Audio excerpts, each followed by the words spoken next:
I was trying to remember what episode we were on. 55. 55. Oh, I can't drive 55. Yeah, at the time of this recording, Superbooth was just last weekend. Days ago. Yeah, mere days ago. Yeah. People are probably still on their way home. True.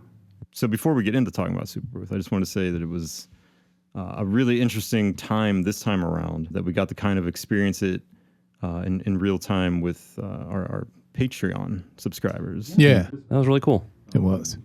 Because usually it's just the three of us just going back and forth in our own chat on Discord talking about things as they get released. And this time we had a whole crew in our Sysex Dumpster Discord. And I thought it was pretty cool, pretty fun.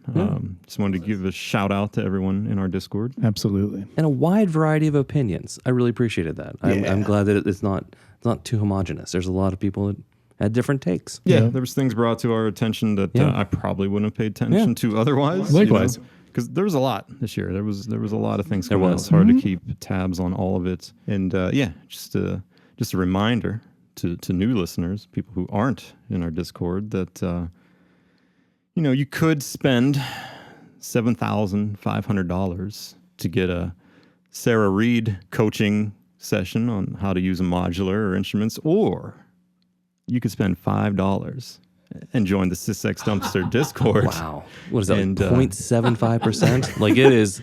The savings are incalculable. Yeah, you're leaving money on the table. Money on the table. Yeah. Yeah, we're like the Costco of like synthesizer podcast. We're the thrift store of modular coaching. It's more apt. I In think. Designer Imposter. And that's $7,500 with Sarah. That's just a one-on-one. Right. You join our Discord, you got a crew getting your back, dropping knowledge, sharing juicy little tidbits. Yes. An orgy, Yes. if you Orgy will. of synth knowledge. Yeah. Is it really $7,500 Yeah, for the one-on-one. for like a? I think it's 12 sessions, if I recall, of one-on-one modular coaching for $7,500. Damn, Yeah. Are we doing it wrong? maybe. Yeah, that seems like we're doing it wrong. Because we're not making that kind of cash at all. No. They actually know what they're doing, though. So I guess that is a big difference. Yeah, We're just jerk-offs. that's the thing. I can't hate on SBR too much. She's like killing it, but yeah, $7,500 is. It's steep. If you can get someone to do it though, I guess you're you a just get fucking one wizard. whale in. Yeah. That's worth your time alone, Right. Sure. But yeah, $5. You can get the dumpster orgy treatment. Yeah. Come on in, guys. Don't be shy. So speaking of Superbooth, Superbooth. we it sounds like we're going to do the good, the bad, and the ugly. We will. We've done that in the past with other conventions. How do we want to start? I think the good. And I think in descending order. Descending order. Mm-hmm. Like work our way up to our number one choices. Okay. Oh, shit. Oh, I only think I did one of each. Wait, is that descending? No, it'd be ascending. Ascending means going up. Yeah, sorry. I'm stupid. This is what $5 No, if gets you, you it boys. depends. So if you're going like third, second, first, that would be descending. So you're right. Yeah. Okay. Yeah, you got it. So yeah, we had loose rolls as we often do, but we were going to try to do a maximum of 3 in each category. I have maxed out my good. I have maxed out 3. good as well. Yeah, same. Okay, and I even have a couple runner-ups. See, that's bullshit. No, See, I'm calling you bullshit on maxing that. No, that's a runner up. Oh, this is an understudy in case the first ones couldn't make it. Yeah, no, it's bullshit.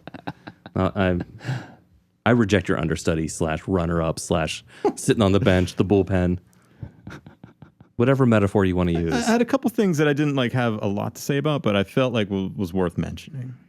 Oh, I see. This is like reading off the people that were nominated but don't actually get the award. So this is your way of sort of mentioning them now and Honorable then, nominations, yeah. or the in memoriamia. How do you say that word? In memoriam? In memoriam, yes, thank you. Well, they show all the dead people that have died over the last year, and that's usually early on in the ceremony. You can do that now. Yeah, okay. No, I'll do the honorable mentions at the end. Let's kick it off. Yeah. Somebody start. Yeah. You want to By all switch? means. Number 3 good. Frap Tools Magnolia synth.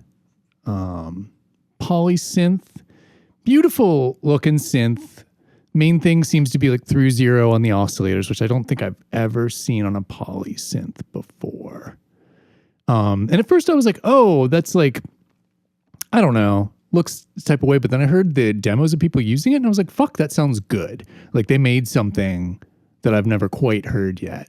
It's 4,000 euros or dollars. I forget. And it's only in a exchange. big keyboard, right? There's no Huge rack keyboard. or anything. No rack, no patch cables. It is made of the constituent modular elements. So you can basically recreate a mono version of it with their modules. So they've repurposed all those circuits to make this thing. Put it behind a nice panel. I don't even think I caught this one. Oh yeah.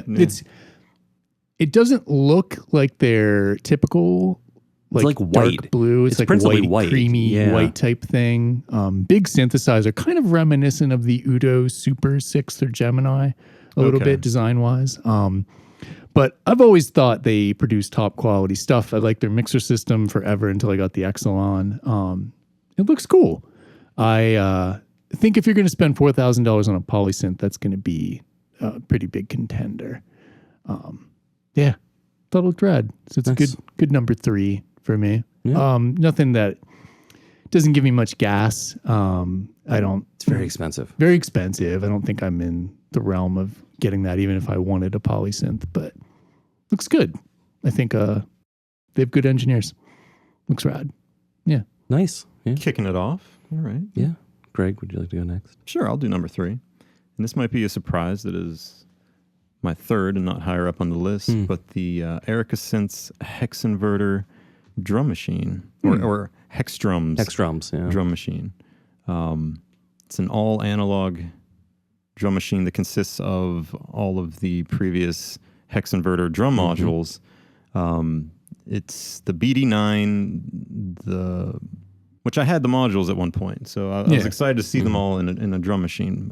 But yeah, it's the BD9, the bass drum, a modified version of the Mutant Machine, the Mutant snare, clap, rim shot, open and closed hats, and then at the very end it has an Erica Synths cymbals worked in there. Oh, I didn't notice that. Yeah, which I thought was cool. It's the only digital voice in the whole machine, and it's also the only thing that wasn't from the Hex Inverter lineup. And it was also my favorite drum module from the Erica drums lineup. I really enjoyed the cymbals. I had 2 of them at one point. But this thing also includes a sequencer, right? It has an onboard sequencer. It's meant to be very straightforward. Yeah. And then at the end of chain, it has a stereo compressor with some side chain capabilities that can be triggered by either of the 2 kicks.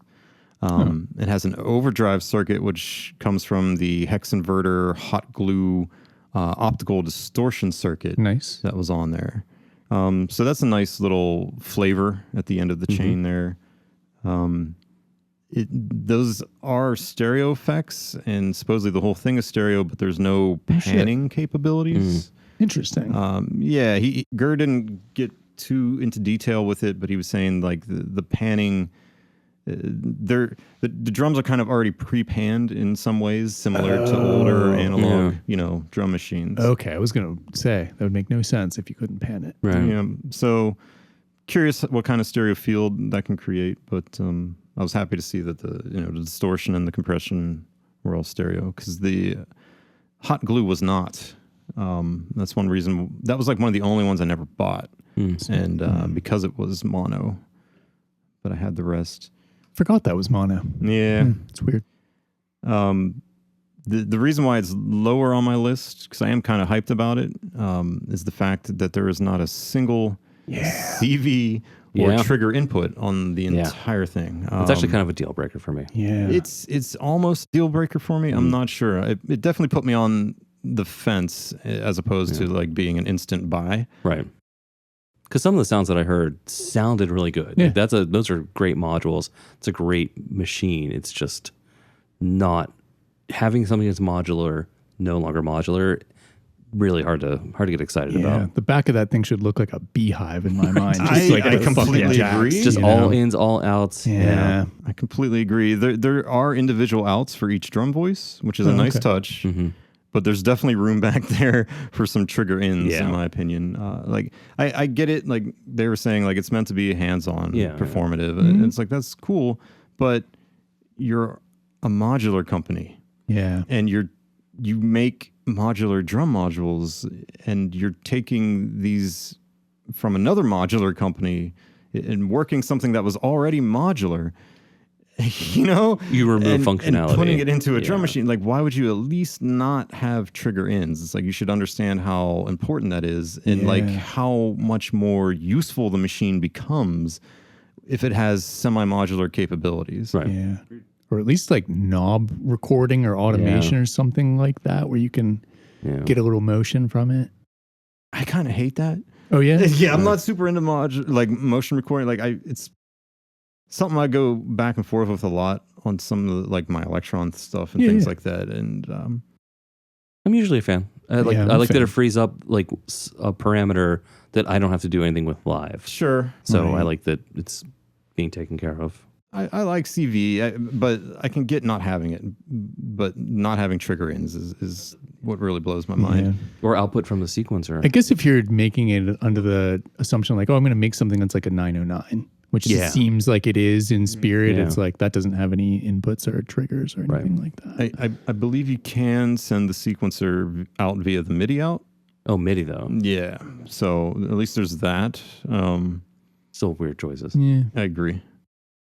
But the price is good. It's estimated to release in September for 1,100 euros. Oh shit! Okay, that's not bad. Roughly 1,200 USD. Yeah, not bad. Yeah, just a little. I feel like it could have been better. So it was good, not great. Good, not and that's great. That's why it's you're number 3. Correct. All right, good one. Yeah, it's a good one. My number 3 is the IntelliGel Jelly Mix Mixer. I wish that existed this whole time. Yeah, it's a nice, compact. Does everything you want with no extra bullshit. Yep. Tidy, line level, modular level. What is it? I think 5-channel. I believe so. Yeah. 5-channel stereo. Yeah. I don't need more than that. Yeah. Individual aux send levels per channel. Yeah. And returns that aren't the channels themselves, which is nice. Very nice. Not too much to say because it is just a mixer and it's bare bones, but real tempted whenever. I actually have some things to say about that. I do too. That is my number 2. It's my number 1. Oh shit! Yeah. Oh shit! Really? Wow. Yeah. I now I feel like I was underselling it because it was my number 3, and I was just kind of like, I don't want to get too much into like my number 3. I want to save my heat for my number 1. But now I feel bad for her, like just kind of being like. I can talk a bit more about it when we get around to number 1s. But yeah, you know what? Yeah. Let's wait till we get number 1 then. Mm-hmm. Yeah, let's put a pin in this. Cool. Let's table it for now. But yeah, I agree. It's that's a good one. Yeah, I'm very excited for it. Yeah, it's my number 2 largely for the same reason as you. It's like, oh, this should have existed a long time ago. Someone finally fucking did it. Mm-hmm. Like the Zoom L6 is cool in its own way, but this is like way more like no screen, no like recording, you know, it's just kind of like what you'd want if you're going to play a live set. And they realized that, which is awesome. So we're just blazing through 2 of these here. Blazing through. Greg, what's your number 2? What's your number 2? My number 2 was kind of a blazer too, because there isn't a whole lot to say about it. This was more of an announcement than like anything too solid yet, but it's the Torso S4 firmware update. I saw that, yeah. Yeah. So I've owned a S4 for a couple weeks now. Mm-hmm. I fucking love it. I've been afraid of this review. Yeah, I don't know. I could go all in on the S4 right now, I guess. I was going to wait until the new firmware came out to really bring it up in an episode. Well, give us a good teaser then for the people who are not familiar with what this is and why you're excited for it. I mean, we've shit-talked it in previous episodes. Of course, that is how we roll. When it was first announced. But it's come a little bit since then. It's a 4-channel sampler / granulizer / I don't want to call it a groove box or anything, but it's it has like effects and things like that. It's an interesting little box. Does it have a sequencer on it? No. Okay. I think that is intentional. I think they want the T1. Exactly. Yeah. I think they want people to buy the T1 to use with it. To sequence the 4 channels. I haven't been using any sequencer with it. I've just been... Oh, really? Yeah. I've been kind of using it for drone duties and things like that. Nice. But there's been problems with it. Those problems have existed since its release. They've been ironing out some of them. I would describe it almost like a hot pocket. Okay, like it looks tasty, right? Sleek, pretty little box. Like that is an awfully generous assessment of the Hot Pockets box. But keep going. Like you got your little hot pocket there, right? Yeah. On the plate, fresh out of the microwave. Evidently sexy. Yeah. Scrumptious. Oh, wow. Inviting. You take that first bite. I'm not going to yuck your yum. You're keep like, tasty. That buttery crust, right? Mm-hmm. Then you take another bite and you're like, uh-oh, I broke my tooth. Shit's still frozen inside. It's undercooked. Yeah, that's the S4. Like there was half of the functions actually function on it. Oh, so it's like that kind of bug. It's a mixture of bugs and just being undercooked. Yeah. Half the buttons on the front panel, when you push them, it just says coming soon. Oh shit. Yeah, and it's been like that for a year. Damn. So that's a bit disappointing. Yeah, you know what I mean? Like everyone knows that like this thing isn't vaporware. They're not abandoning it. They've been working on it because there has been some, a steady string, I would say, of firmware updates to fix bugs, but nothing has added features to these buttons yet that still do nothing. The firmware that they showed off at Superbooth does. Oh, cool. It brings all these features in as well as takes care of some of the bugs that are apparently still there. I haven't seen too many bugs. There's a handful that I have encountered. And I think anyone that owns one has encountered at least one bug. There's a lot of chatter about that. Like a rite of passage. Sure. Is to like, oh, you're finally one of us. Yeah. You've experienced a bug. But it's weird that there hasn't been a lot of talk about it from like synth tubers. Like before I bought one, I watched a couple videos just to make sure it was something I wanted. Yeah. And there was like no mention of this. Doesn't my boyfriend Aura have a couple of them? So Aura released a bunch of videos. Yeah. It really discusses nothing about the bugs or the lacking he's not features. Here to, he's here to just look pretty and make pretty music. Yeah. Sarah Reed did a big overview, like a 20-minute video overview of this thing, just kind of shilling it and never once brought up how there's bugs, or like, missing features. And I don't know. I find it a little concerning that to find out these bugs, I had to dig into YouTube, and I found a couple videos. So there was one from someone named Triangle Man, roughly 700 subs, and one from someone called Let's Play Synths, roughly 122 subs, who finally highlighted some of these issues and covered them in the videos. So shout out to them. Maybe, sub them if you're into people who give honest reviews, because these were the only people that I found that actually covered these problems. Yeah. Hopefully they have not been killed for revealing all of this information. Sounds like Octatrack Year 1, where that thing was just a pile of shit that crashed constantly. So yeah, some people were experiencing crashes. I haven't experienced crashes, but I have experienced weird things upon boot or shutdown.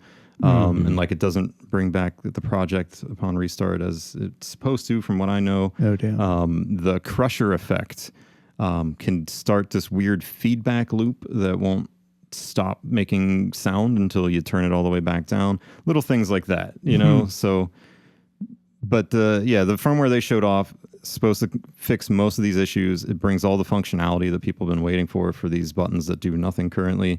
It seems to be very performance oriented.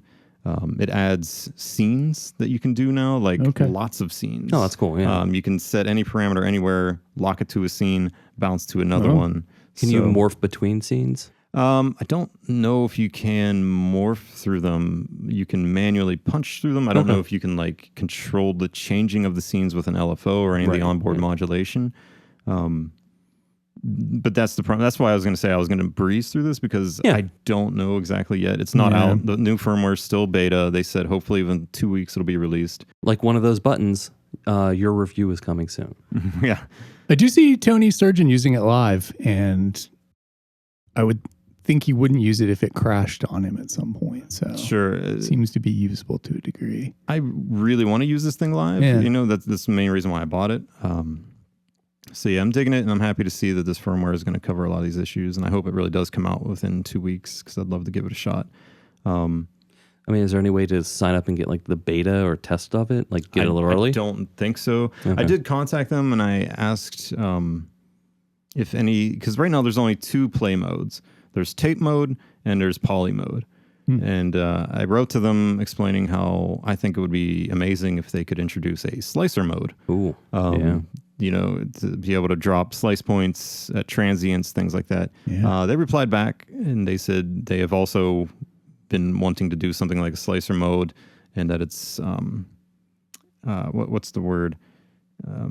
On the roadmap? Yes, thank you. Roadmap. That was the word I'm looking for. I had a brain fart there. But yeah, he said it's on the roadmap, but in the meantime, when the new firmware drops, one way that you can do slicing sort of is to, you know, create scenes using start and end points within your WAV file and, you know, bounce around that way. So if there's some way to control that, like you said, like maybe morph between them or use an LFO to bounce between them, that could be a lot of fun. Yeah.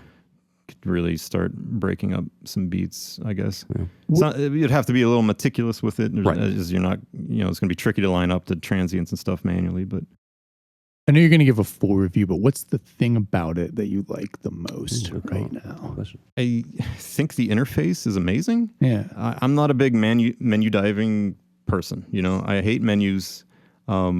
But this thing is super simple to navigate. It's kind of like the Octatrack that I've always wanted. Yeah. You know what I mean? The display is gorgeous. I feel like it looks cool. Nice. It gives you just the amount of information that you need. Everything is pretty much only one level deep when it comes to the menus so far. It might get deeper with the new firmware, but so far it's pretty shallow and there's a lot of functionality in there. I love that it can process audio in real time with the granular engine. That's cool. And also be like a granular synth at the same time. You know, most things are one or the other. This does both. I think that's really cool. All of the effects I actually enjoy. Like they're not... I've had this conversation with Cyrus, my cousin, because he just got one too based on me chatting with him about it. He's kind of not into the reverb and the delay on it. He prefers his pedals. And I agree. I wouldn't say like the effects are going to blow away like a dedicated reverb pedal or anything like that, but they're good enough, and it's dedicated per each channel. Oh, that's cool. Good. Yeah. So it's not like a shared reverb or a shared delay. You can have different settings for each track. Same with the granular engine. It's per track. It has an onboard resonator and filter and tilt EQ. Like you can get very sculpty with what you're putting in there. That's good.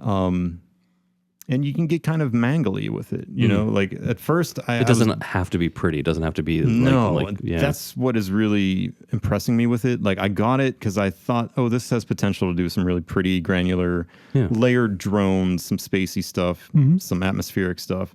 After a day, I was already making rhythmic noise with it. Yeah. Like it can definitely get into that territory. So it's not a one-trick pony, I would say, and. It just has the type of features that I like from a sampler and not a bunch of shit that I don't care about. It's like, it feels very well thought out and it hits all the notes that I'm looking for out of a little sampler mangler box. This is very excited to hear your full review. Yeah. After you get this firmware. Yeah. All right, I made it through. I was like super scared that you were going to be like, dude, you're fucking up if you don't have one of these, and I would get one. Yeah. Delay that by a couple. Yeah, but when he goes with the full review, then you're just fucked. Yeah. Yep, pretty much. Yeah, I would say wait for the firmware. That was my number 2. Okay. So my number 2 is the Dinsync NC V8 acoustic lathe. Yeah.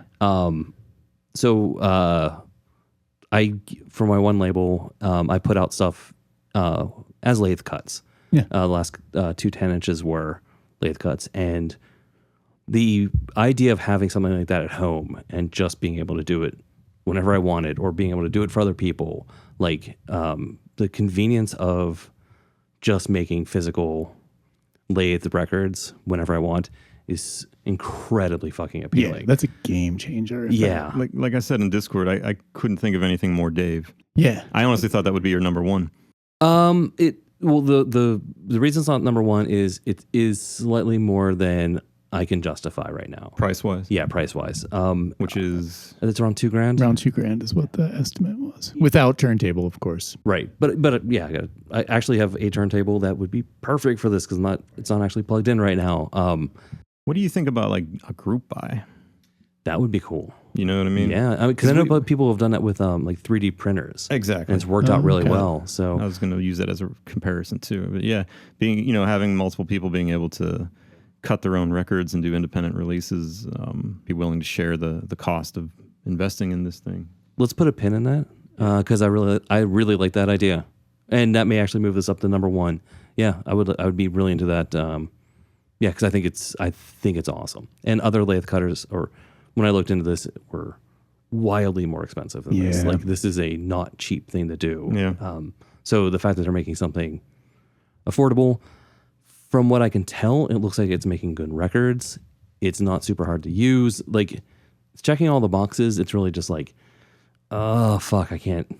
Yeah. Oh, if this was like I don't know, maybe I'll get drunk and order one. That's that's not an uncommon thing. No, that dude is an excellent engineer, and he would not release some bullshit. That's for sure. Yeah. I'm just curious about like, is this acetate level durability? Is it something you could play like 50 times and it would still be good? That's a good question, because if it's like other lathe cutters, it's not that dissimilar from a pressed record as far as how long it lasts. It's not like like the old dub plates that were 50 plays. If it's that's less exciting. But if there's a way to actually do like a proper full-fledged lathe cut into good material, that would make it even more appealing. If it ends up just being acetates, that's still really appealing. It's still appealing. I really like that idea, but I don't know. There's a lot to look into. I had some questions about that because I'm not that super knowledgeable about making records, as you both are. You were saying like you get 50 plays out of like...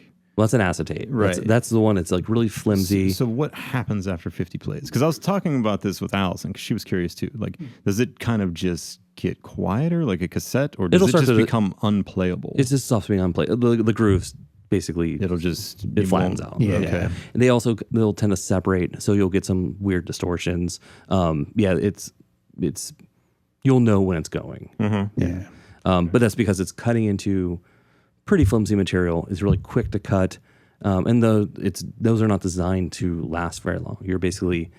You would cut them, go and play them somewhere, and see how the crowd responded to it, and be like, "It was a good response." Like a disco white label type exactly. stuff. Okay, and then you would go like, "This is worth pressing," or "No, that didn't get a response."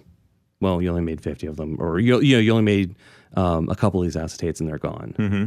That's different though than a lathe cut. Okay. So lathe cuts are the ones that I've been doing for Unmapped North. And it's the same basic principle, but you're putting it into fairly strong material. Okay. It's not that dissimilar from what a pressed record would be. So this machine could do something of the quality of your Unmapped North releases? Hopefully. Or this would be like lesser quality? Okay. Well, the idea is that's why another thing I want to look into is hopefully it could. And how many plays do those do? Thousands. Yeah. Oh, okay. Yeah, they're basically ever so slightly not as long lasting as a pressed record. Okay. And if you treat them well and you play them correctly, you can have them forever. And this DynSync device, does this do 12 inches or 10 inch only? I think it does anything. I think it does any. Yeah, because it's an arm. It's an armature. It uses an armature. So you adjust it per the size of the record. Exactly. You just have to buy blanks at that point. Because unlike a press record, you have your main plate and you push that down and the plastic fills in the grooves that are built into that metal plate. Okay. With a lathe, you basically spin and play and cut you cut each record in real time. Mm-hmm. And then you take that off and you start over again. And as it plays, it cuts that into the material, and then that's the record. Like you don't press raw material like you do for a pressed record. So you couldn't do volume unless you really wanted to spend a tremendous amount of time doing it. But so this would be for like exclusive releases or like very limited releases. Like and that's 25. That's why I've been doing them for Unmapped North, because that's about 25 people on Earth want the records I put out now. So I do these because if I did a press, there's usually minimums. Yeah, because there's a lot of setup on the pressing plant in order to do this, and it's just not worth it if you're only doing 5 records. Right. So usually it's like 100 minimum. Like that was what we did with mine, right? Yeah. Yours is a press record. That was pressed through Onyx, and that was what, a limit of 100? That's 100, yeah. Okay. Yeah, I would love to do something like that for what I have coming up. Just do like 20 records and be done with it. Because it would be similar level of interest, kind of thing. I'm really intrigued by this. Same here. I just need to know more about it. I mean, it was just announced. And does anyone have like a competing product out there right now? I remember years ago when the owner of Ginsync bought one of the Japanese ones that you can get that are like, I think even Gakken makes some of the people that make the stylophone, where it's like a really cheap thing and you can kind of like, it barely cuts into like a record kind of thing. You can hear what you made. Okay. And I remember him getting that and didn't see anything after, but it turns out behind the scenes, he was like, oh shit, like how can I make this like good? Yeah. And this is the result of that. So not much competition outside of that, or like buying a lathe, like you said. Yeah, and like, those are custom. They're very expensive. Yeah. And those are also designed to be running as often as they can, because it's someone that's churning it out. That's their business. Yeah, exactly. They want that every minute that machine's working, it's generating them money. Where this doesn't have to have that level of stress testing. Like it can be a little less rigorous.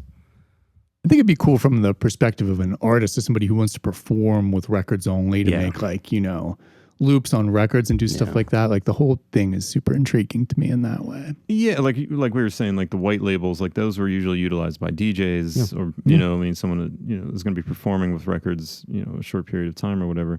But yeah, I can totally see this being big for indie labels as well, or just an artist that wants to be an independent artist and just have a dozen records to offer at a gig or something. Like it's really cool, and I'm really kind of surprised to learn that in the year 2025 we don't have anything like this yet. We do. It's just we don't have anything in this sort of like this sub-prosumer level. Right. No one made that. This is a niche of a niche of a niche of a niche product. Sure. And this is the first time someone's made a sort of like new category of that very, very tiny niche. So I agree, something like this probably should have existed before now.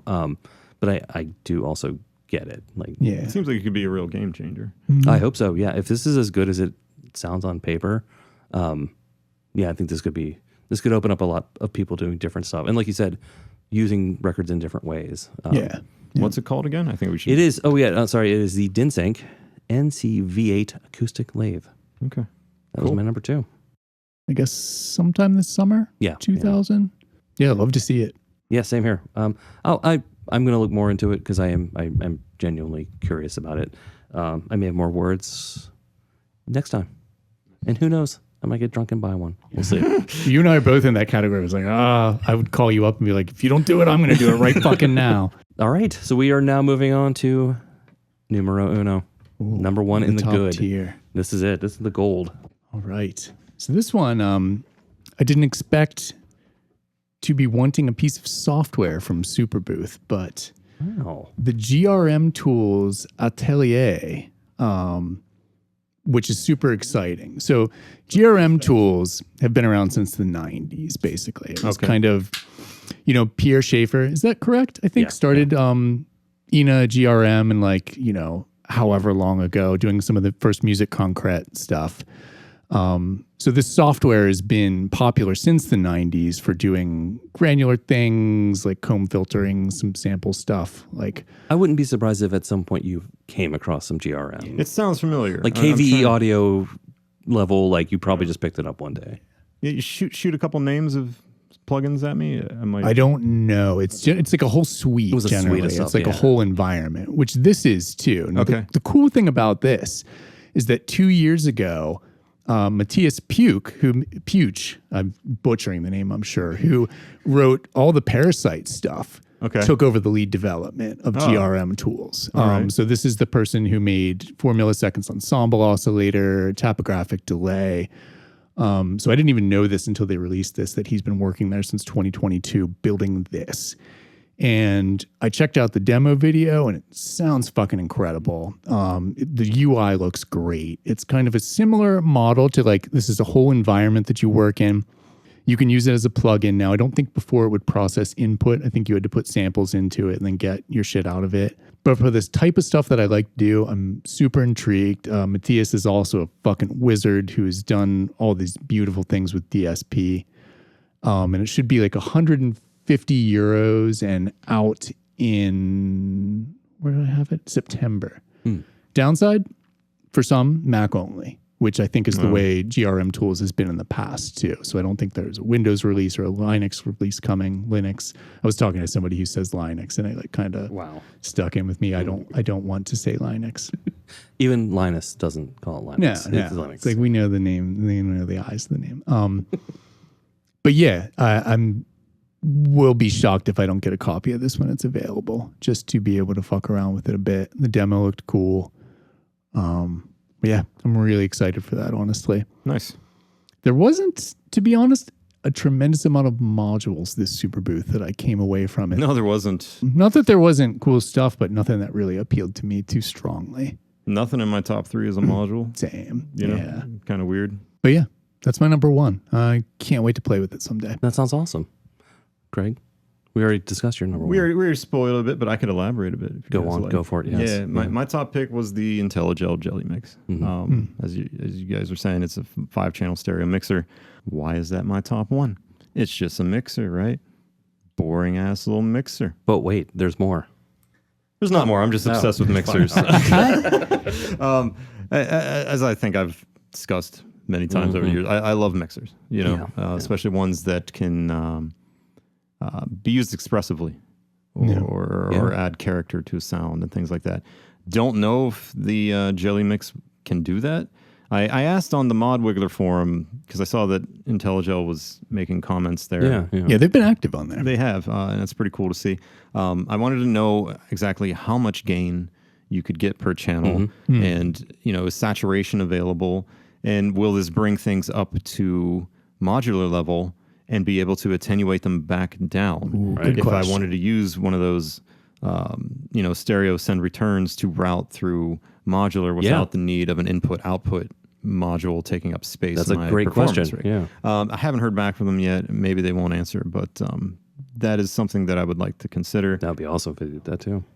The only mixer on the market currently that I feel like is comparable is the Auto Devices Bebe Cherie, which I have, and I enjoy quite a bit. So I did a little cross compare here, if y'all indulge me. Yeah, please. By all means. Because there are some parallels and some key differences here. Jelly Mix 5 stereo channels with TRS balanced input jacks. Big old chunky 1/4-inch jacks. That is sick. Yeah. I like that very much. Baby Cherie is 6 channels. However, they use 3.5 millimeter 1/8-inch jacks, which I think are kind of dog shit. Yeah. They're so teeny and flimsy, and like I have them on my desk. When it's all plugged in like that, if I set anything down, I'm kind of concerned that I'm going to snap the jack off in there. So I feel like the fact that Jelly Mix uses 1/4-inch is a nice plus over the Bebe. Jelly Mix channels each has a gain pot and a mute switch. Bebe only has gain on 4 of the 6 channels, which do go into overdrive, and it's very musical and interesting. Cool. Kind of emulates the old analog mixers that I love to fucking push and use as distortion. Don't know if Jelly Mix can do that yet. Jelly Mix mutes, when you mute a channel, it gets routed to a bus that can be used to like the queue. Bebe has something similar to that. When you mute a channel on Bebe, it gets routed through the aux output, which you can kind of use as a stereo send. Kind of like old Mackie style. Yeah. Jelly Mix has 2 stereo aux sends, switchable between pre and post on each channel. That's cool. Which is very cool, yeah. Bebe only has 1 aux output, and there is no pre or post functionality. So it's just you mute that channel, it's going through the aux now, as is. So I like how Jelly expands on that a bit more over the Bebe. Yeah. Jelly Mix has a tilt EQ and a low cut filter switch. Yeah, that was smart. Whereas Bebe has a tilt EQ only on the master on the 4 channels. Oh. And then a 2-band EQ on the other 2 stereo channels. Jelly Mix channels can be routed directly to the main mix or to a filter on the master output, which I think is a nice touch. Bebe does not have a master filter, but it does have a compressor and a bliss exciter circuit on the master output. But you cannot select which channels get routed through that. All channels get routed through the compressor and the bliss. So I feel like where IntelliGel, the Jelly Mix, is making all of the right decisions, all of the other mixer is just like good, and then a hard left turn at the end. They just don't stick the landing. I don't know. I love the Bebe. I just feel like it's not meant to be used as I guess like a very versatile mixer. Right. It's kind of used to like be a sub mix and a character mixer. Okay. And I was having troubles deciding which I think is superior here. I guess it just depends on your use case, you know? I guess there's also something weird about having these, like, this channel does something different, or like there's something about all of the channels being somewhat homogenous that's appealing in a mixer to me, because it's like, this isn't like, oh, I've already used the one that does this other thing. Yeah, I don't think I like that as much. There is one big difference that I think makes the Jelly Mix really stand out, though. It has, on top of the 5 stereo input channels, Jelly Mix has 2 dedicated stereo return inputs to the A and B buses. So in total, you have 7 stereo inputs, I guess you could say. Whereas Bebe does not have any dedicated returns. You would have to use a channel. And that's what the last 2 without the gain, I think, are kind of supposed to be used for. I see. So yeah, you get a lot more inputs there. Price difference isn't too significant. Jelly Mix price is meant to be about $650. Bebe costs $820. $820, you said? Yeah. I don't know. I kind of thought you were going to say less than the Jelly Mix. Yeah. I actually find that a little bit less appealing even. I feel like the Jelly Mix was a little bit more appealing to begin with, and then finding out that it's almost $200 less. I do love the Bebe still, though, even with those differences. I'm not trying to talk about the Bebe. I think I'm going to eventually have both on my desk. I think the Bebe will be dedicated to things that I want to push into saturation and extreme compression. Right. But you're an obsessive maniac for mixers, though. So this makes total sense. So I could totally see, like, if, for example, I bought the Erica Hex Drum, and I wanted to route those individual outputs through effects, I would send all those into my Bebe, which I could then saturate those channels further and compress and kind of, do things that way. And then that would probably be my drums, which I would then send the Bebe to the Jelly Mix on a channel, probably, where I would have everything else also, being mixed down, like the modular and other devices. Jelly Mix definitely has me excited to be like my end of chain mixer, especially for performance. I think it's the right size. I think it's the right price, right functions. 2 stereo send returns is huge. Yeah. Oh, one more thing. I had a critique. It's minor, but the Jelly Mixer uses small switches for the mutes, and they're located right next to the level knobs. I don't like that. I saw that too. Yeah. Not it's not ideal. A major critique, but not ideal either. Yeah. I can see that being problematic, especially if this is meant to be a performance mixer. Also, these are switches, like, not only can they get bumped, they're hard to see in a dark room what position they're in. Right. Whereas the Bebe Cherie uses LED push button That's mutes. the way. I think that's the way as well. I like that. And IntelliGel actually weighed in on that. I was scrolling through ModWiggler and someone else already brought it up in the thread, and I was like, cool. And Daniel IntelliGel replied. He said one of the main reasons he uses the switches over push buttons is that the lifespan is 30,000 cycles compared to push buttons, which are only 10,000 cycles. Okay, I can see that. So I guess it's an engineering... Right, but it makes it that much tougher to, like, add or use mute musically. To me, like, a button is so much easier to, like, hit on time. Yeah. And a switch is like, I mean, you can do it, but I just feel like a button is just more natural for something you want to do. On the other hand, I just thought of this. You could at least feel a switch without looking at it and know what position it's in, whereas the lit button would be harder, but that's such an edge case, Because I've used various mixers too that had the switches, and I kind of hated it. When I got the Exelon with finally the lit mute buttons, I was like, holy shit, this is great. You just look over and see what's fucking muted. I can get using a switch on a module, but this being a desktop mixer, I feel like they could have squeezed a little push button on there and not worry about that. Or a little LED next to the switch, so at least you get like a light. Or some sort of feedback that it's muted or not. And it's a switch. I mean, that could be modded out. True. I mean, they're simple components. Yeah. You're going to void your warranty, Dave. Real question. Do any of these modules have warranties?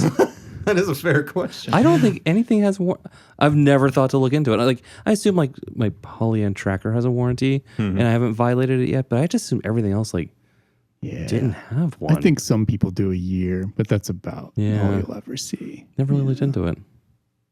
I assume I just ruined all of them. Yeah, it's moot. It's a moot point. It's a moot point. Yeah, that was my number one. I'll stop babbling about mixers. Yeah, it's a good one. So my number one, we've talked about it before, but it was more real than it's ever been. The Korg Phase 8. Oh, yeah. Yeah, we've That's your number one now. It's switched my number one. Yeah, okay. I got real excited with the latest demo, the fact that it's real. I want to put weird shit on it. Like I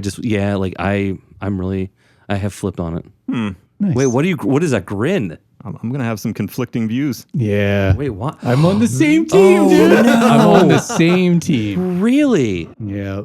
Oh, getting spicy in here. All right. I'm not okay. Preach your number one, Dave.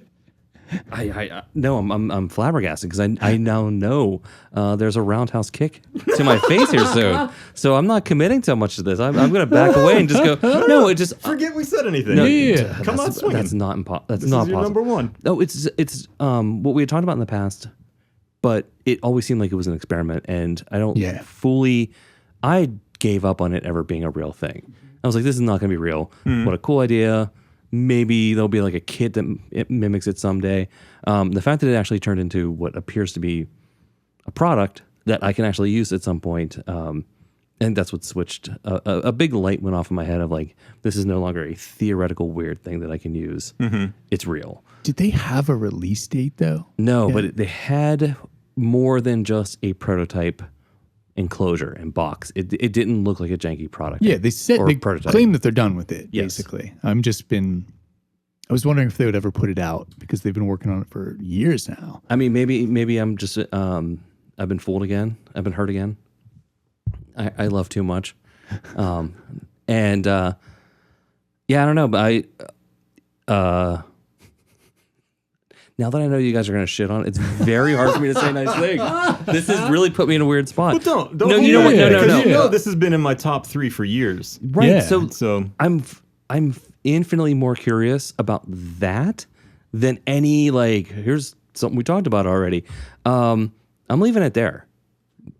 I wanted. I don't want to dissuade you. What category is yours in? Ugly. I think we should go to ugly next. Okay. If we want to reverse order, I can follow up on that. I kind of just want to go straight into this. Yes. It was my. I'm dying. Okay. It was my number 3 ugly pick. Okay. Yeah, Miss Korg Berlin Phase 8.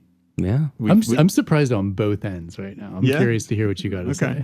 So, like I said, this has been in my top 3. I think it was my top pick for the last 2 years that we've covered Superbooth stuff. And I was generally indifferent to it. I mean, I thought it was cool. Yeah, but you were shocked that it was my number one, twice, I think. Yeah. The closer it gets to release, the less hype I'm becoming.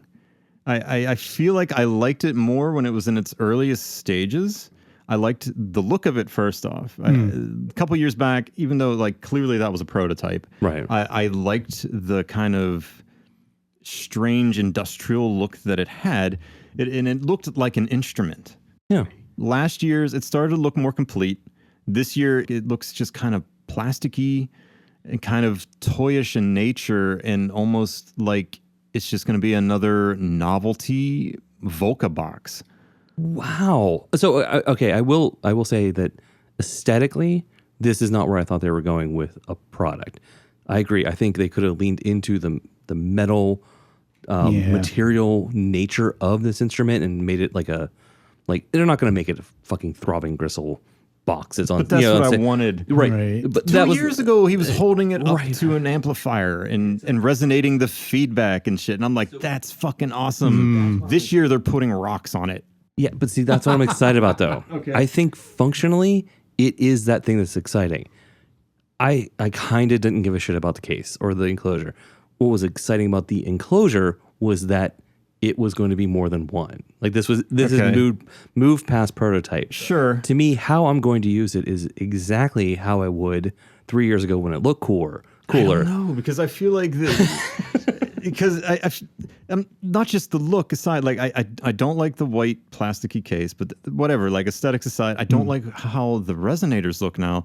Before they looked almost like delicate and kind of like inviting to touch. Like they looked fragile, and they were breaking them a lot. Right. They were saying in prototypes. But I'm like, okay, so you sell replacements. People break fucking strings on guitars all the time, things like that. You restring it, right? I liked the delicate fragileness nature of it. It looked like something that was like you just wanted to touch. These new resonators are just like these fucking blocks of metal that look like they pulled them off a toy xylophone. And they're just these big blocky squares. They look very hard. They don't, at least in the demos that I heard, they don't sound as nice. Oh, really? Like, they just sounded kind of like clanky. I don't know. And I feel like as this thing has progressed and becoming closer to launch, we're seeing less of what they hyped up initially with it being a blend between synthesis and acoustic. Yeah. And it's becoming just more kind of acoustic.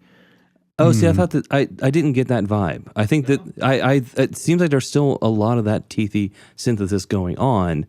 It's now, I don't know, maybe it's just the way that they're delivering, but the videos and the way that they were talking to people, it was more just seamlessly integrated.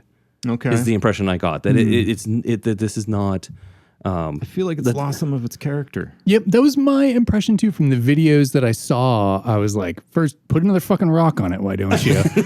Because it wasn't as resonant. It sounded more like dink dink, like clinky, and I was looking for like someone to do something fucking nuts with it, which I'm sure that you will do if you get one. I wanted to hear Aphex Twin, right?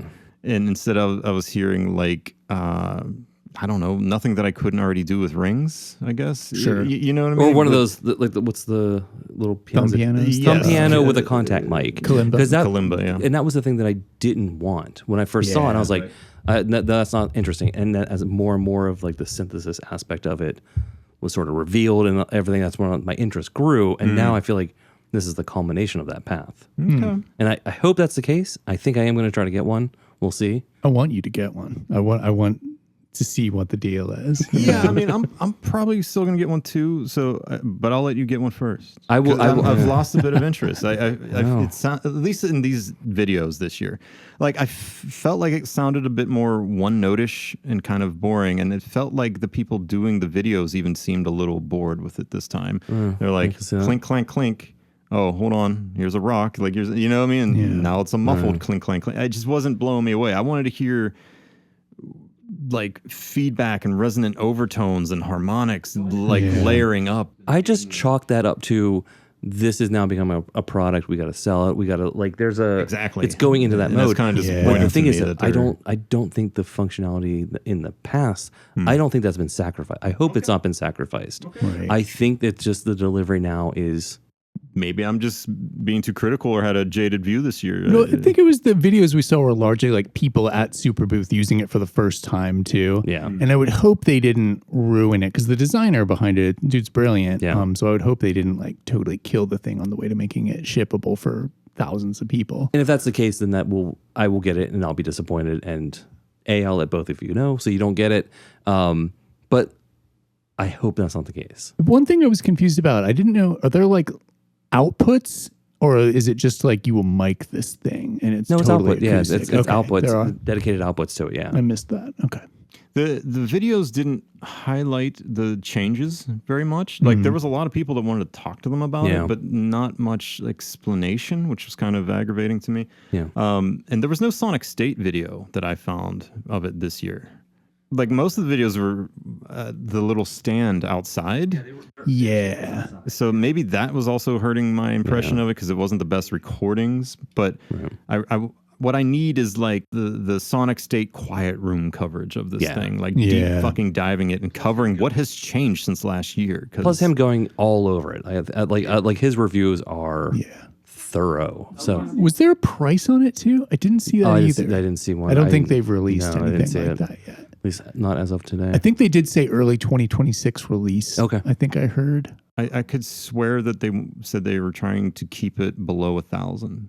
I would hope. Yeah. Again, my whether or not I get it, if it's closer to 1,000, I may have to reconsider. I'm surprised this year's what made you turn your opinion on it, though. Okay. You have me questioning my thoughts on it now. Maybe I'm being just too harsh. My opinions had changed more recently, and what got me excited, though, was the fact that, like, oh shit, this is no longer a research project. Well, that was your first ugly. That was your number 3 ugly. Oh. Well, let me talk about what I think is an expensive piece of dog shit. Please, go on. The PPG 1002 $10,000 fucking mono synth that's plain vanilla analog in a kind of nice case for... You could build 2 fucking blown out modular racks. Yes. Yeah. For this thing, which I don't know why it exists. I think PPG and I think Wavetables, the oscillator is just a standard fucking analog oscillator. Low-key kind of offended by the price, but yeah, they're like, yeah, but 100 exist. I'm like, you're not going to sell 5 of them. So I don't know. I fucking hate this thing. This is like the thing that has pissed me off more than any other piece of gear that I've seen in a while. I just 10,000 euros for this thing. This isn't even dollars. This is euros. Wow. Yeah, for like a fucking mono synth. That's bold. That has like... That's bold. Yeah. That feels like a fuck you. Yeah. I just don't get it. I watched a couple of videos of it. I'm like, oh, there's something to this, right? You could buy a 1 or 2 Schweiman S1s for that. And that's going to like wipe the fucking floor with that thing.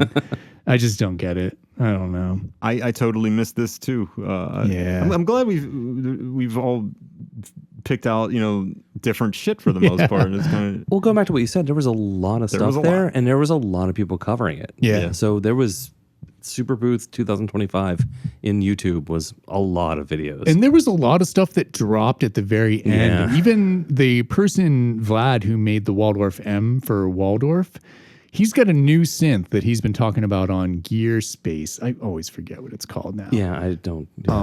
But it's like a version of the Waldorf M that has like Polyvox filters and the Waldorf M filters in his 16 voice.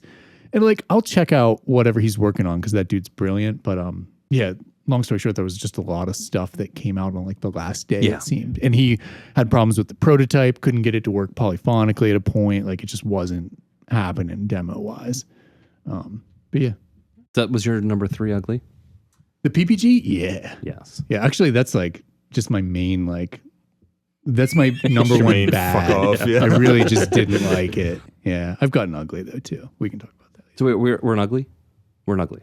Yes, sir. I guess I went to bad because I was just like, let me get the shittiest thing I can find. So for ugly, I have my number. Well, I only have 2 for this, but my number 2 then is the Vermona Drum Ding. Oh yeah. So the thing is ugly. Hey, it was between bad and ugly, and I think it's ended up in ugly because it's got that weird like sort of like double interface thing of like the analog side and the digital side.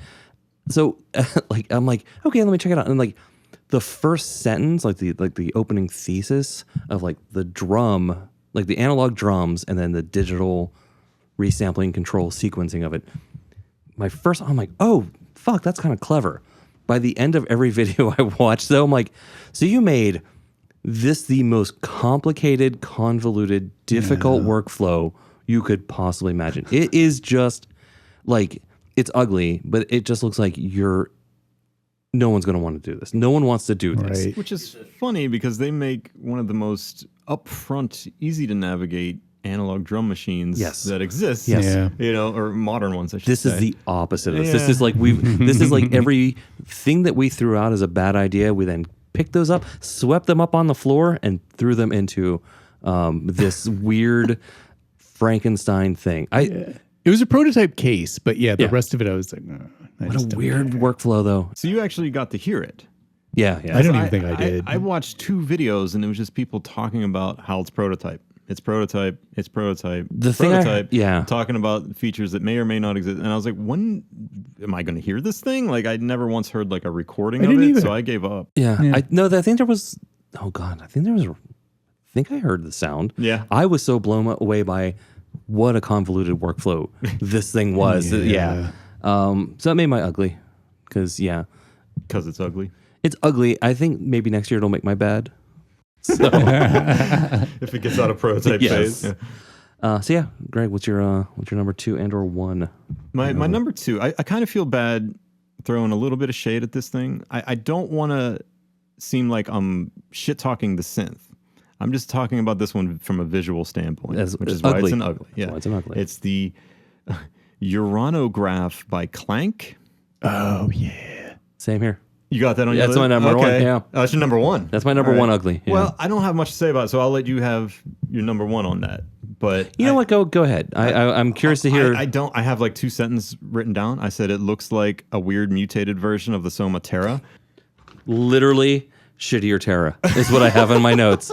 That's So we kind of shit talked the Terra and how it looked when that was revealed, and this kind of this is the shitty like thrift store plastic version of that. Yeah, I remember saying the Terra looked like somebody's coffee table. Yes. This looks like the mid-century modern IKEA wannabe version of it. Yes.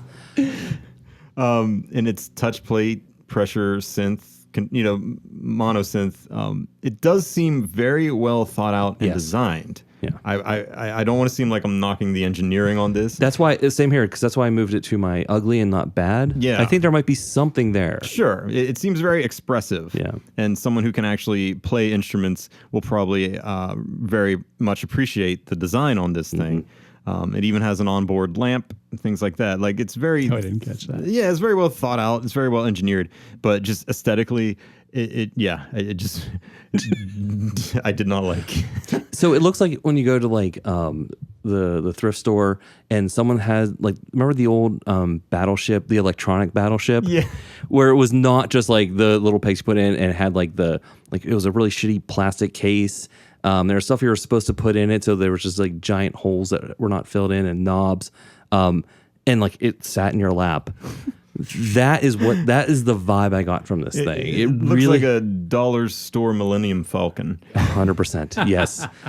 And there's even like really like shitty like blinking lights on it that are like, oh, that is just like straight from like DigiKey, the cheapest LED you could find, and you sort of like it. Yeah, it looks like shit. I don't know. One of the future episodes, I might talk about how great it is sonically, but there's no point I'm ever going to be like, no, this looks pretty cool. It'd be cool as like a toilet seat.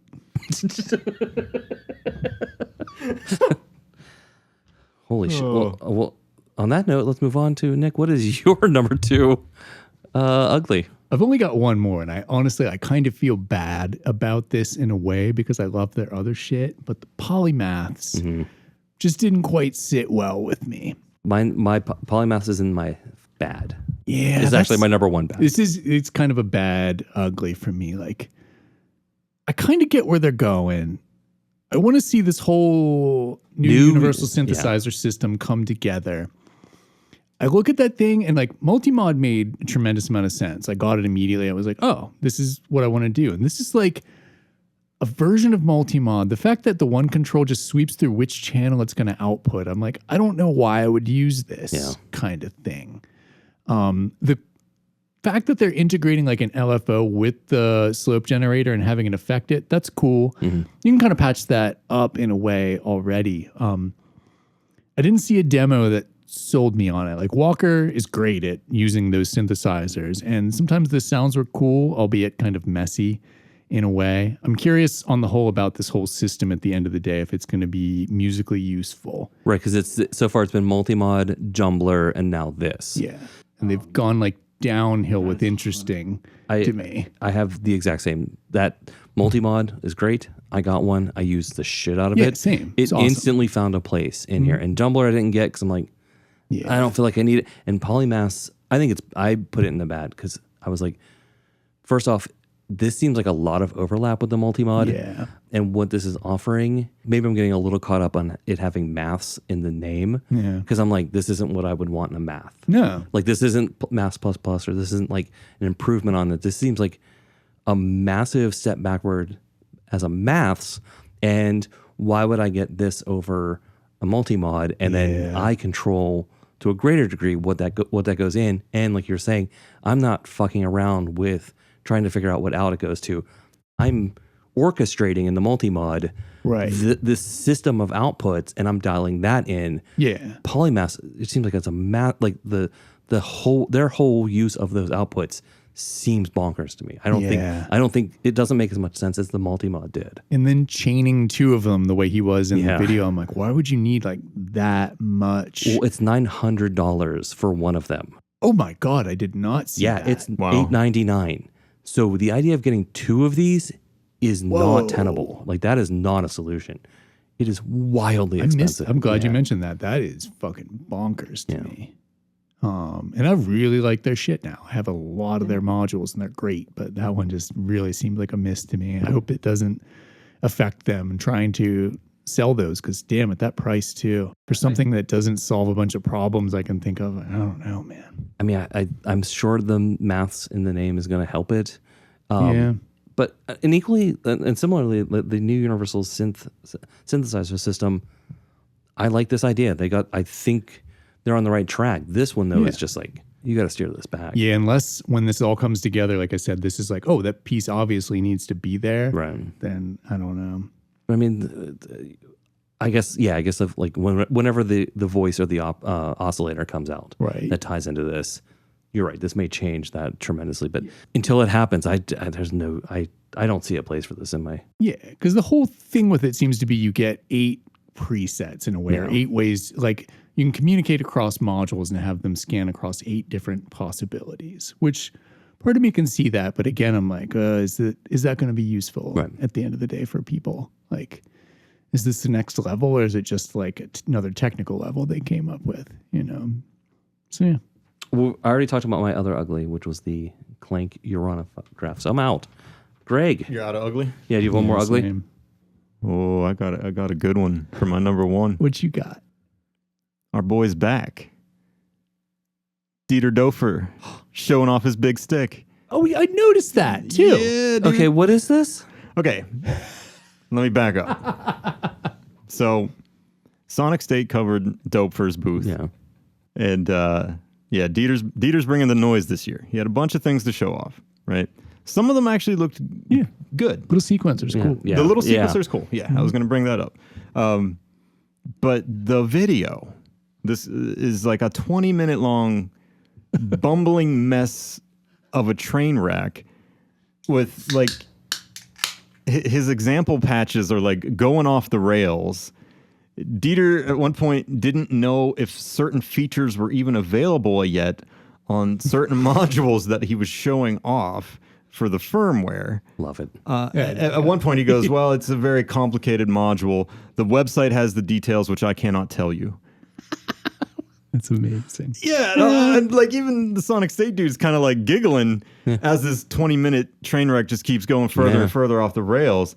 It's like, why are you here if you don't know if what you're showing off has the features in it yet? Is your grandchild and you can't around? Talk about it. Is your grandchild around to explain this to us? Yeah, and just telling people to go to the website. Wow. Like, this is Sonic State. Like, this isn't some random dude walking up. Like, this is your chance to shine. Sell your new shit. You know, like, you're getting coverage. They're like, he's like, do you have a price in mind? He goes, no, I don't. Like, I mean, that's a very German response, though. I mean, there's really no reason for follow-up. He goes, at one point, some things were making sounds that I guess weren't supposed to be making sounds. And Dieter just goes, oh, please stop. Oh, please stop. Like, he didn't know where the sounds were coming from in his own patch. God. Like, it was a delightful mess, dude. I have no clue exactly what they were trying to show off, aside from the little sequencer, which I caught at the very start. At some point, there was a sample on hold, I think. I don't really understand what he was trying to say about it, other than that there's a slew also in it. It was just like a big mass of gray panels, one thing indistinguishable from the next. You couldn't see what was the new stuff, see, from the old stuff. It was like 30 U worth of Doper. Like, he just had this massive setup. But the best of all, in my opinion, was Like, dude was done. He tries to end the interview and like walk away from Dieter. And he's like, oh, but I have one more to show you. And he's like, oh, okay. And like Dieter takes him over to the side and behold, the new ribbon controller. Oh, I did see. Yeah. Yes, sir. Looks fucking identical to the one that's been around for 30 years, except now it's black. There's no redesign of the stick itself. It's still this big, long, heavy, unwieldy metal stick. The only difference now is that the receiver has some differences. It has quantization built in. But like, come on, man. Like, you're going to redesign all that, but not redesign the stick. Yeah. It's kind of confusing to me. Like, that's also very funny because Make Noise the other day. Thank you. Cut open a VHS tape, taped two ends of it down, put alligator clips on either side, and got a jack and was using it like a ribbon controller. Yeah. Just like that thing. Yeah, and it took up exactly the width and length of 2 feet of VHS tape. Sure. Yeah. It can be a very simple thing. It did not need a major redesign, nor did it need you got to come in the back here and see the secret reveal. Like, like that should have been way more exciting. I mean, don't get me wrong. I rocked the original ribbon controller, the dope for stick for years. I've almost bought one many times. Yeah, like I performed with it a lot. Like I used it on Prometheus sets a lot. I had it go into the Synthesis Tech Cloud Gen. Oh yeah, I loved controlling it with that stick, but that thing is cumbersome as hell. Yeah. It's heavy. It's not very delightful to touch. The plasticness of it, your fingers stick to it. It's like everything you want out of a ribbon controller, it's the opposite of. Right. So I was really surprised to see that he redesigned the receiver module, but did nothing to the stick other than make it black now instead of gray. Wow. Yeah. So yeah, that's my number one ugly, is Dieter Dofer's new big stick. Yeah. So he's never actually been a very charismatic person. Like, let's face it, his interviews have been dodgy. His like other times he's shown up at events and tried to talk. I think are you doing well enough that you can actually just like hire someone to be a little bit more personable, like or at least know what their own patch is consisting of. Yeah, you don't have the chops, Dieter. Sorry. But it was a very entertaining 20-minute video. I meant to watch that one. If you haven't seen it, take 20 minutes out of your day, make some coffee, sit down and enjoy. Grandpa Dieter in the background. Yeah. I have to put that on when I go home. Holy shit. All right, so we made it through the ugly. Made it through ugly. Yeah. And we're back to the top of bad. I only have one thing left for bad. You have another bad? I only have one bad also. You want to go first? You want me to go first? You go. You go, Dave. All right. I just babbled about Dieter's stick. So okay, so my bad is the Pittsburgh Modular Create Audio Boom Chick drum machine. You're going there. It's garbage. Like I got nothing. Like it's cheap. It's cheap garbage. It sounds like shit. Looks like shit. There's nothing redeeming about it. I think this is a miss for both companies. I think they should have not done this. I think it's legitimately kind of a blight.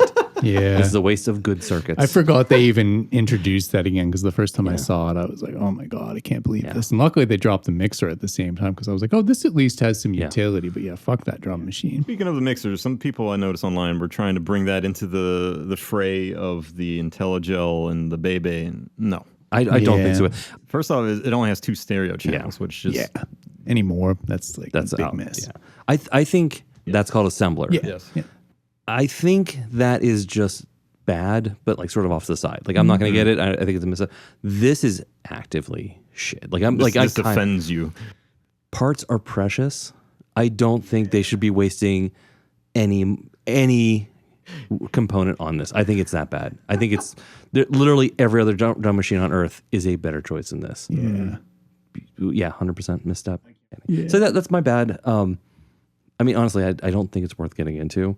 If you're interested in this, I beg you, I implore you to look at anything else, because like it is a price point that is, there's a lot of colleagues, there's a lot of contemporaries in that sort of like 400, like sub 400 drum machine area. It's got some competition. All of those are better. Yeah. Pick those first. Treat yourself to a Volca. Exactly. Yes. Like, get one used online real cheap. 100%.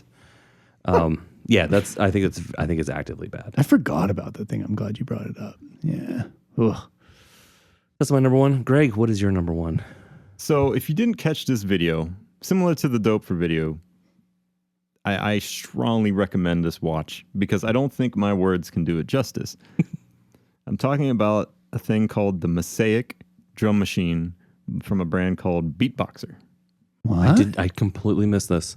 I'll pause for a moment to allow you to Google. Just first off, just look at this thing, and then I'll get into it. How do you spell that?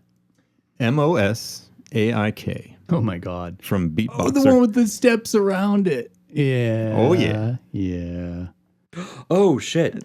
Okay, yeah, I did see this. I didn't see videos of it. I've only seen pictures. Yeah, gotta watch it. I almost didn't watch the video because I glanced at it and I said, that thing's a fucking eyesore, and I moved on. But then I was like, no, I have to. I have to do my duty as a podcaster to click play on this and see what this is all about. Mm-hmm. Internal recording in FLAC format. That's just so funny to me. FLAC. It looks like it doesn't work. It'll never work. But the video is a trip. Like, not only is it the ugliest drum machine in existence, and it has a 64-step sequencer that goes in a square that will, like, make you get nauseous if you try to follow your steps around this fucking box. So, wait, does it start in, like, the a corner? I think it starts in the upper left. Okay. Jesus. And just goes around all 64 steps, yeah. So, that alone, the giant rotating square, a little weird. Very ugly, but we can get beyond that, right? Like maybe this thing sounds fucking amazing. No, it is. It is apparently designed for live performance with a focus on starting from scratch every time, and allows no preparation or saving of patterns. What? And is samples only. And so there's a giant touch screen I'm seeing here. It looks like an iPad in a box. Yeah, so there's surrounded by the square sequencer, yes. Half a terabyte of storage and you can't save anything? No, because you want to have your samples in there, but you don't want to have them loaded yet. So if your idea of a great live performance is listening to someone scrub through their sample library and then meticulously start adding them to the patch and adjusting start and end points and tuning samples, you are in for a treat, because that is exactly how this thing works. It has 36 stereo tracks on it. It does, which you have to start from scratch with each one with your performance and start loading it up and adjusting on the fly. Yeah, I'm watching somebody go through like folder menus. Yes. One by one. Yes. So you can't even save like okay, loaded slot channels. Don't be silly, Dave. Why would you want that? Nick from Sonic State even asked this, and dude goes, no, we're doing this live. Everything is live. You can make beats on the fly, on stage. You start with an empty machine, and it provides everything to keep going. Do you know who doesn't want to see that?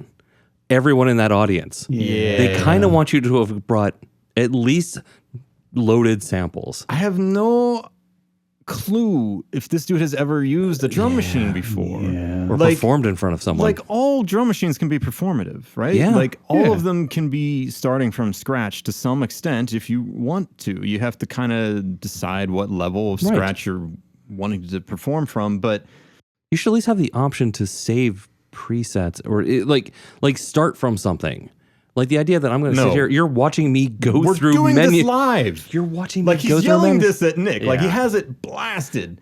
And he's yelling this at Nick from Sonic State, going, no, we're doing this live. Everything is live. Like, this is so mind-blowing of a concept. It's okay. Plus, it's also like that thing of like live, but what are you doing? You're going through a file menu. You're going through directories. You're selecting a sample. Oh shit, I picked the wrong sample. Like, that's not an exciting Improv, live experience. Baby, you keep going with it on the fly. But if I see some like dude going like improv on like a stand-up double bass, that's exciting. Watching someone like find a file they forgot how they named, that's not an exciting live experience. No. This is a very bad idea. Holy shit. It's like compound bad idea. It's bad. And the best part $2,800. Oh my God. Nick, Oh my God. Yeah, Dave. Oh my God! I almost spit his beer. I did a spit almost take. did a real spit take. I've never done that. I got you. Yeah, boy, $2,800. That. Yeah, man. Yeah. I kind of love how shitty that is. It's so shitty. That's like perfectly shitty. Everything about it was shit. I was like, oh, couldn't be more perfect for the bad shit talking list of our podcast. Two of the people came from Native Instruments that have developed it. Yeah. Holy shit. It's a wild one, dude. But yeah, I strongly recommend watching the video because I am not doing it justice. And the comments are a comedic delight to follow it up. It's a little dessert to follow the main course. God, I'll have to check because I saw the steps going around the box and I noped out. I was like, no, this isn't going anywhere good. Yeah. We're breaking out of the limits of the fucking horizontal line. Like, no, But are you breaking out of the box by creating a box? that feels counterintuitive. Yeah, at least make it a circle at that point or something. Right. Jesus, I I don't had know. to wonder if it was a joke multiple times while watching this video. But I was like, no, this dude's for real. Like $2,800. Yeah. No one's gonna fucking buy that. No one is gonna buy this. It's buttons and enclosure and an iPad. I tell you what, if anyone fucking buys this and you listen to us for some reason, please message us. Yeah. I want to know your hot take on it. Like we'll fucking dedicate a little interview guest slot. Yeah, we'll bring you on. Bring you on because I need to know. Yeah, same Who here. does this appeal to and why? Because I can't come up with anything. Yeah. But you know what? Maybe someone out there, this is that thing they've been looking for this whole time. This is the drum machine that has been missing their entire life. And Exactly. They think of music in squares only. Wow. That feels like the tip of the wave cresting, and then it's just fucking downhill from here. $2,800 for a piece of shit that's using parts that people can't get. Yeah. We crossed a threshold with this. Fuck. Yes. We can't go back. Wow. Holy shit. All right. Well, that's probably pre-tariff pricing. probably, Yeah, yeah. probably. Yeah. Right, When it goes to release, it'll break 3,000 before it sees light of day. Do you want to just go through these honorable mentions? Honorable mention. First. I mean, I'm going to say I still firmly am against us having an honorable mention section of this. That movie title is The Good, the Bad, and the Ugly, and it ends. And a few other things. And a couple of things that we were thinking about. I feel like there was a few things that just didn't make the list, but are interesting. I could chime in on with one of those too. Okay. Yeah. Our buddy Mordax. Oh, yeah, yes. Yeah, See? good call. Yeah. Good call. Yeah, okay, Good yeah. All right. You know what? When you're right, you're right. I love to be right. I love nothing more. I will. Don't get used to it. I'm not going to admit that you were right often, but in this case, you were right. But our buddy Mordax of Mordax Data is releasing a new module. It's a remake of Siren, which up to this point is pretty much unobtainable. Who put that out? It's unknown. It's an okay. anonymous creator. Didn't know that. Yeah. So it's been very difficult to get. My cousin has one just because he got lucky enough to walk into Patchworks one day when they had just gotten one in stock. And he wasn't even sure what it was. He just started playing with it and said, oh, this is cool. And he just got it. And he had no idea the rarity of it, Right. what he had just brought home. Now that he knows, he says it's a cool Dead Hands module. Right. And he's excited because I hit him up. I was like, dude, Mordax is re-releasing Siren. Like, apparently he's taken over the project. Super excited about it, but it didn't make my good list because I don't have any details yet. Yeah. It was just an announcement, and I didn't find any coverage of it. It sounded good. Oh, wait, you heard sound of the new? Oh, yeah. Uh-huh. I couldn't find Oh, coverage of no, it. there's a demo of it. It sounded great. No shit. Yeah. All right. Well, had I known that, it would probably been on my good list. Yeah, because it's like wavetable, right? Yeah, it's like a 32 oscillator wavetable based drone powerhouse. Yeah, it was droney. Okay. Yeah, I played with my cousin. I fucking love it. I just gave up on ever thinking I would find one. Right. So I just try to not remember that it exists. Yeah.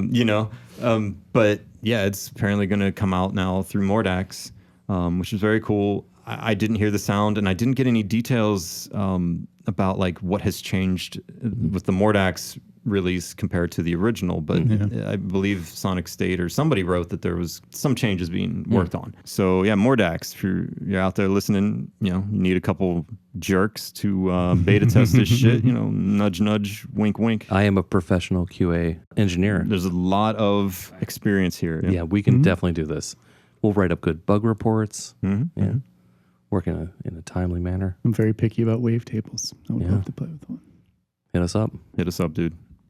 Nick, you also had something along this line? This is on my list. I have a Bella Gliss module, which I like very sensitive 2D touch strip. And they have the Bella Gliss Trails module. Oh, what's that? It's just 3D, basically. Like it's a square instead of a strip, and it looks like you can layer multiple motion recording sequences if you want and stuff like that. Again, it's kind of, I like the one I have. It was cool to see that this thing exists. Would I buy it? I don't think so. I didn't catch this. It's got multicolor, the Bella Gliss, right? It's like I'm drawing a blank. It's kind of like wasn't it like the light strip? It's similar to that. Yeah. Also, remember Ed Egan gave us a demo of it? Yeah. And that's kind of why I bought one. But they have a square one now, and you can overlay and different color lights are behind the panel. I did see that, and I forgot to watch the video. Yeah, I'll be curious to see what develops there because I do my glisses in the case. I don't use it often, but I do like it. It's kind of my non-shitty dope for ribbon controller in a way. And the sensitivity of it's really good. It's much better than most other touch plate things like that. So cool to see them make stuff. I'll be curious to check it out. Didn't get too much more in depth than that, though. Nice. Good mention. And you also have another mention, you said. 2 more. Lay them on us. IntelliGel Swells. Oh, yeah. It's their upcoming reverb module. Same layout and I guess platform as Sysex. I have jotted down here, but do I need another Eurorack reverb? Probably.